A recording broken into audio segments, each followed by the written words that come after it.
اگر وہ دن کے دوران نکلے تو مسلمانوں کو شک ہوگا کہ کوئی گڑبڑ ہے۔ یہودی نے جب واپس آ کر اپنے آدمیوں کو اسکیم بتائی تو ویرا نے کہا کہ وہ تبریز اور اس کے کنبے کو بچانا چاہتی ہے۔ اسے ہم صلیب سے غداری کہیں گے، بوڑھے عیسائی نے کہا۔ سام کے بچوں کو پالنا کہاں کی عقل مندی ہے، یہودی تاجر نے کہا۔ یہاں مسلمانوں کے 2 گھر ایسے ہیں جن کے ساتھ میرے دلی تعلقات ہیں، وہاں کے رہنے والے ایک عیسائی نے کہا۔ لیکن میں انہیں بچانے کی نہیں سوچ رہا، ہمیں مسلمان کا خون چاہیے۔ مسلمان میرا ذاتی دوست ہو سکتا ہے، میرے مذہب کا وہ دشمن ہی ہوگا۔ میں اسے زندہ رکھنا چاہتی ہوں جس نے مجھے موت کے منہ سے نکالا تھا، ویرا نے غصے سے کہا۔ ہم نے اسے اتنا انعام پیش کیا تھا جو اس نے کبھی خواب میں بھی نہیں دیکھا ہوگا، یہودی تاجر نے کہا۔ اس نے کہا کہ اس نے اپنا فرض ادا کیا ہے، ہم نے اسے انعام پیش کر کے اپنا فرض ادا کر دیا ہے، اب وہ ہمارا دشمن اور ہم اس کے دشمن ہیں۔ میں اسے دشمن نہیں سمجھتی، ویرا نے جھنجھلا کر کہا۔ یہ صرف ایک مرد ملا ہے جس نے میرے جسم پر ذرہ بھر توجہ نہیں دی، تم سب گنہگار ہو۔ تم میں کون ہے جس کی نیت میرے حق میں صاف ہے؟ میری آنکھوں میں اپنے چہرے دیکھو، تم صرف تبریز کو بچا لو، یہودی تاجر نے کہا۔ لیکن اسے کیسے بچاؤ گی؟ اگر تم نے اسے بتایا کہ کیا ہونے والا ہے تو وہ ساری آبادی کو نہیں بتا دے گا، اور اگر تم اس کے پورے کنبے کو گھر سے نکل جانے کو کہو گی تو وہ وجہ بھی پوچھیں گے۔ تم کیا بتاؤ گی؟ تم ایک مسلمان کو نیکی کا صلہ دیتے دیتے ان تمام مسلمانوں کو چوکنا کر دو گی جو ہمارے لیے خطرہ بنے ہوئے ہیں۔ مجھے اناڑی نہ سمجھو، ویرا نے کہا، میں صلیب کو دھوکہ نہیں دوں گی۔ حملے کی شام ویرا تبریز کے گھر گئی اور اسے باہر لے گئی۔ اس کے آدمیوں کو معلوم تھا کہ رات کو وہ اکثر کہاں چلی جاتی ہے۔ اس نے انہیں بتا رکھا تھا کہ تبریز کو محبت کا دھوکہ دے کر وہ اس سے بھید لیتی ہے۔ وہ اسے باہر لے گئی تو قصبے سے عیسائی اور یہودی دبے پاؤں نکلنے لگے۔ انہوں نے ویرا کی تلاش میں ایک آدمی بھیجا ہوا تھا جو اسے پکارتا رہا، لیکن ویرا تبریز کو دور ہی دور لے جا رہی تھی۔ وہ اسے اتنی دور لے جانا چاہتی تھی جہاں سے اسے قصبے کا شور نہ سنائی دے۔ ویرا کی تلاش میں جو آدمی گیا تھا وہ مایوس ہو کر واپس چلا گیا۔ قصبے پر نیند کا غلبہ طاری ہو چکا تھا۔ صلیبی فوج کے پیادے دبے پاؤں قریب آ گئے تھے۔ ان کی تعداد قصبے کی آبادی سے کئی گنا زیادہ تھی۔ پیادہ فوج بالکل قریب آ گئی تو عقب سے گھڑ سوار بھی آ گئے۔ مسلمان گہری نیند سوئے ہوئے تھے۔ فوج نے طغیانی کی طرح یلغار کر دی۔ فوجیوں نے مشعلیں اٹھا رکھی تھیں۔ 2-3 جھونپڑوں کو آگ لگا دی گئی تاکہ روشنی ہو جائے۔ صلیبی سپاہی دیواریں پھلانگ کر گھروں میں داخل ہوئے۔ زیادہ تر مسلمان جاگنے سے پہلے ہی مارے گئے۔ جو بر وقت جاگ اٹھے اور ہتھیار اٹھا سکے انہوں نے مقابلہ کیا۔ بعض لڑکیوں نے خودکشی کر لی۔ صلیبی گھڑ سواروں نے قصبے کو گھیر رکھا تھا۔ کسی کو باہر بھاگتا دیکھتے تو اسے برچھی یا تلوار کا شکار کر لیتے تھے۔ یہ تھی وہ چیخو پکار اور شور جو چٹانوں میں بیٹھے ہوئے تبریز نے سنا تھا۔ اس کا گھر بھی تباہ ہو چکا تھا، بچہ بچہ کٹ گیا تھا۔ شاہ بیلڈون نے مسلمانوں کی اس بستی سے بھی اپنی شکست کا انتقام لے لیا تھا۔ تم آج مجھے اتنی دور کیوں لے آئی ہو؟ تبریز نے پوچھا اور کہا۔ تم آج بولتی کیوں نہیں؟ گھبرائی ہوئی کیوں ہو؟ اس لیے کہ تم میرا ساتھ نہیں دو گے۔ ویرا بہت ہوشیار لڑکی تھی، کہنے لگی، میں تمہیں کہیں اور لے جا رہی ہوں۔ اسے خاموش دیکھ کر بولی، کل واپس آ جائیں گے۔ کہاں؟ کیا تمہیں مجھ پر بھروسہ نہیں؟ ویرا نے اسے بازوں میں لے کر اس کا چہرہ اتنا قریب کر لیا کہ اس کے بکھرے ہوئے ریشمی بال تبریز کے گالوں کو چھونے لگے۔ یہ وہی بال تھے جنہیں گفا میں دھلا ہوا دیکھ کر تبریز نے اپنی ذات میں عجیب سا لرزہ محسوس کیا تھا۔ اب تو ویرا کی محبت اس کے دل میں دور تک اتر گئی تھی۔ اس پر خمار سا طاری ہو گیا۔ ہم کب تک شوروں کی طرح ملتے رہیں گے؟ میں اب تمہارے بغیر نہیں رہ سکتی۔ اگر تمہارے دل میں میری محبت ہے تو مجھ سے ابھی یہ نہ پوچھو کہ میں تمہیں کہاں لے جا رہی ہوں۔ یہ سمجھ لو کہ ہم وہاں چلیں گے جہاں ہمارے درمیان مذہب کی دیواریں حائل نہیں ہوں گی۔ تم مرد ہو، مجھے دیکھو، کمزور سی عورت ہو کر تمہاری محبت کی خاطر کتنا بڑا خطرہ مول لے رہی ہوں۔ کمزور دراصل تبریز تھا۔ ویرا اس کی عقل پر غالب آ گئی تھی۔ وہ اس کوشش میں تھی کہ تبریز اس قصبے میں واپس نہ جائے۔ وہ جانتی تھی کہ وہاں اسے اپنے گھر کے جلے ہوئے کھنڈر اور گھر والوں کی جلی ہوئی لاشیں ملیں گی، پھر وہ پاگل ہو جائے گا۔ ہو سکتا تھا ویرا کو کسی شک کی بنا پر قتل ہی کر دے۔ ویرا کے دماغ میں کچھ اور آ گیا تھا۔ اس نے محبت کی خاطر اور طغیانی سے بچانے اور اسے باعزت حمص لانے کے صلے میں صلیبیوں کے ہاتھوں قتل ہونے سے بچا لیا تھا، اور اب اپنے گھر کی بربادی دیکھنے کی اذیت سے بچانا چاہتی تھی۔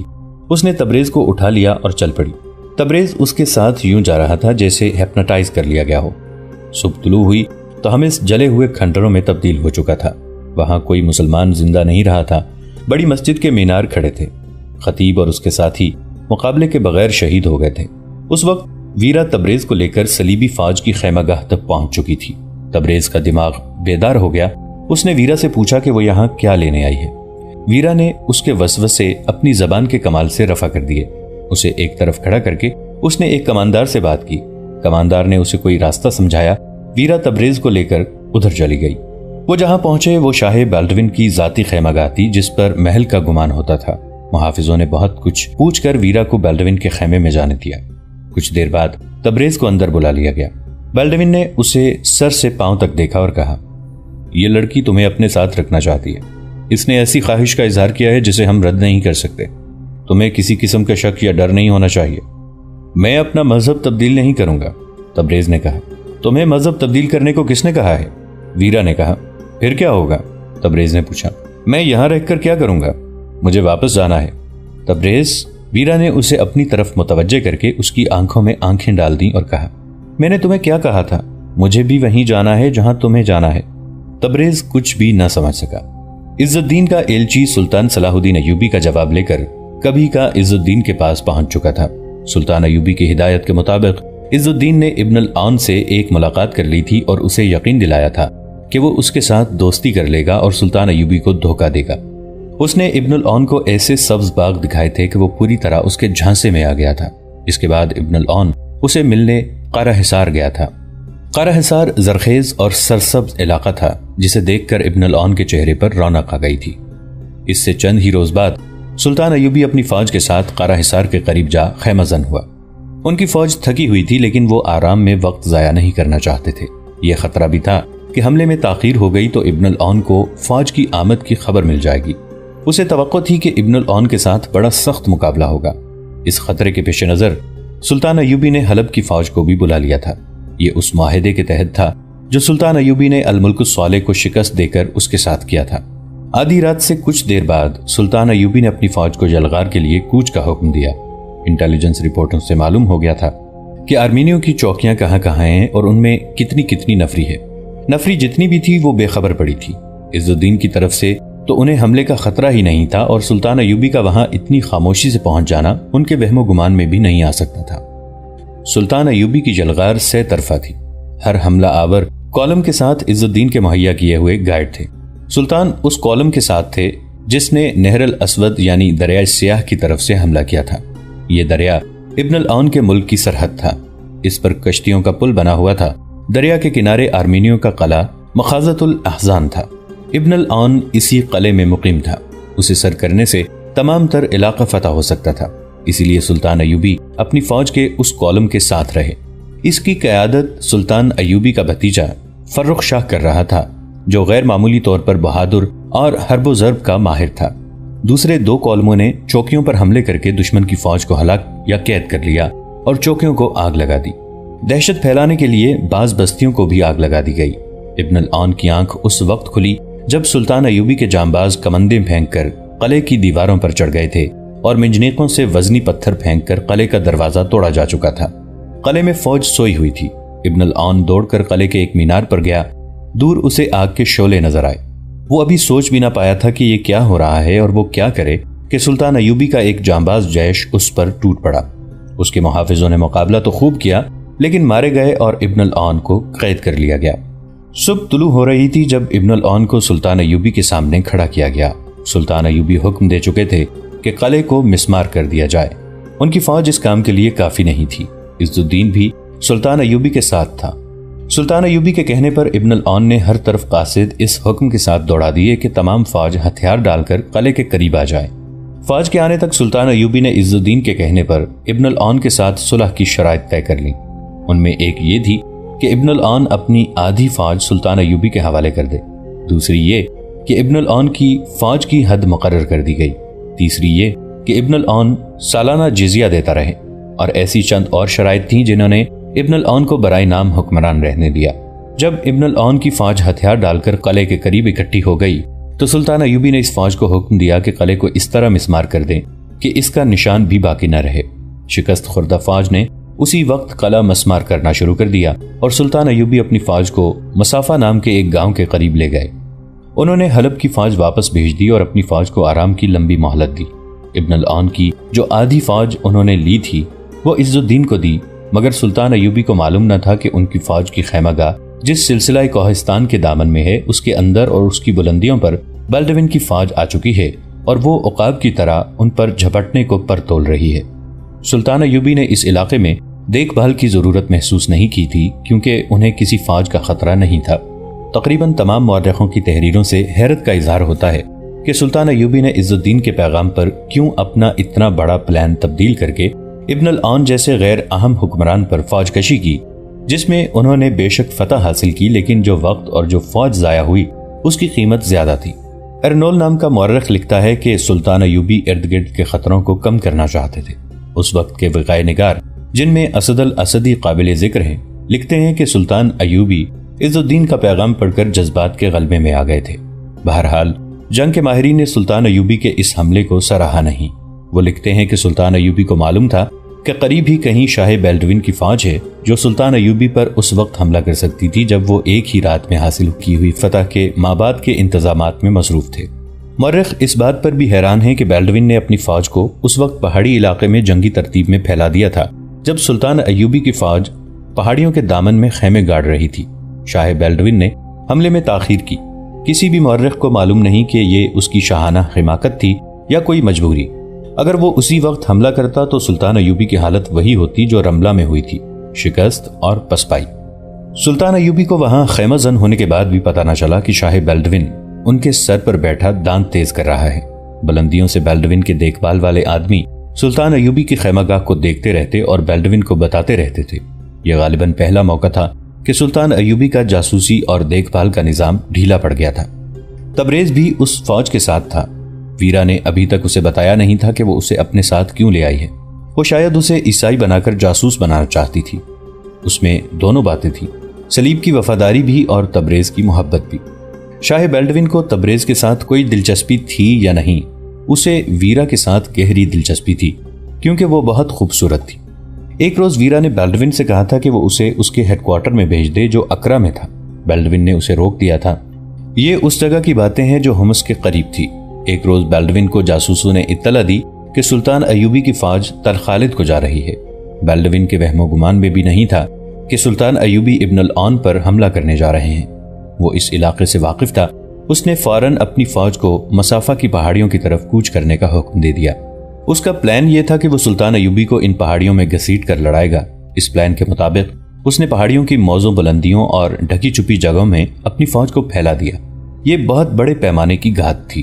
اس نے جب ہومس کے قریب کی خیمہ گاہ سے کوچ کا حکم دیا تو ویرا نے اسے کہا کہ وہ اس کے پاس پناہ لینے آئی تھی۔ تبریز کے متعلق اس نے بیلڈوین کو ساری کہانی سنا کر بتایا تھا کہ وہ اسے کیوں ساتھ لیے پھرتی ہے۔ اب جب کہ بیلڈوین لڑنے کے لیے جا رہا تھا، ویرا اور تبریز کا اس کے ساتھ رہنے کا کوئی مقصد نہیں تھا، مگر بیلڈوین نے ویرا کو نہ جانے دیا۔ میرے ہاں لڑکیوں کی کوئی کمی نہیں، بیلڈوین نے کہا، مگر تم پہلی لڑکی ہو جس نے میرے دل پر قبضہ کر لیا ہے۔ تم میرے پاس ہوتی ہو تو مجھے روحانی سکون محسوس ہوتا ہے۔ تم کچھ عرصہ اور میرے ساتھ رہو۔ ویرا اپنے بادشاہوں کو اچھی طرح جانتی تھی۔ بیلڈوین کی نیت کو سمجھنا اس کے لیے مشکل نہیں تھا۔ اس نے صاف الفاظ میں اسے یہ کہہ دیا، اگر بات روحانی سکون کی ہے تو مجھے یہ سکون اس مسلمان سے ملتا ہے جس کا سارا کنبہ قتل کرا کے میں اسے ساتھ ساتھ لیے پھرتی ہوں۔ میں بتا نہیں سکتی کہ میں نے اسے اس کے کنبے کے قتل سے بے خبر رکھنے کا جو گناہ کیا ہے، اس کا کفارہ میرا ضمیر مجھ سے کس طرح ادا کرائے گا۔ تمہاری بھی روح ہے، بیلڈوین نے تنزیہ کہا۔ تمہارا ضمیر ہے؟ راتیں مسلمان عمرہ کے ساتھ گزارنے والی گناہ کا کفارہ ادا کرنے کی بھی سوچ سکتی ہے؟ آپ کے سامنے میں صرف جسم ہوں، دلکش جسم، ویرا نے کہا، اور جب میں تبریز کے پاس ہوتی ہوں تو روح ہوتی ہوں، پیار کی پیاسی روح۔ بیلڈوین بادشاہ تھا۔ اس نے بادشاہوں کی طرح حکم دیا، تم میرے ساتھ رہو گی۔ اس نے دربان کو بلا کر کہا، اس مسلمان کے پاؤں میں زنجیر ڈال دو جو ہماری خیمہ گاہ میں رہتا ہے۔ اور جب بیلڈوین مسافہ کی پہاڑیوں میں جا پہنچا تو تبریز زنجیروں میں بندھا ہوا قیدی تھا، اور ویرا ایسی قیدی جسے زنجیر نہیں ڈالی گئی تھی۔ وہ محافظوں کے پہرے میں تھی۔ یہاں آ کر بیلڈوین اپنی فوج کے ڈپلوائے میں مصروف ہو گیا۔ فارغ ہوا تو اس نے ویرا کو تڑپانا شروع کر دیا تھا۔ اس کا طریقہ یہ تھا کہ تبریز کو اپنے سامنے بلا لیتا، ویرا کو سامنے کھڑا کر لیتا اور حکم دیتا کہ تبریز کو کوڑے مارے جائیں۔ کوڑے تبریز کی پیٹھ پر پڑتے تو چیخیں ویرا کی نکل جاتی تھی۔ بیلڈوین ویرا سے کہتا، تم اپنے آپ کو مجھ سے بچا نہیں سکتی، میں تمہیں اس زبان درازی کی سزا دے رہا ہوں جو تم نے میرے ساتھ کی تھی۔ تبریز تو جیسے گونگا اور بہرا ہو گیا تھا۔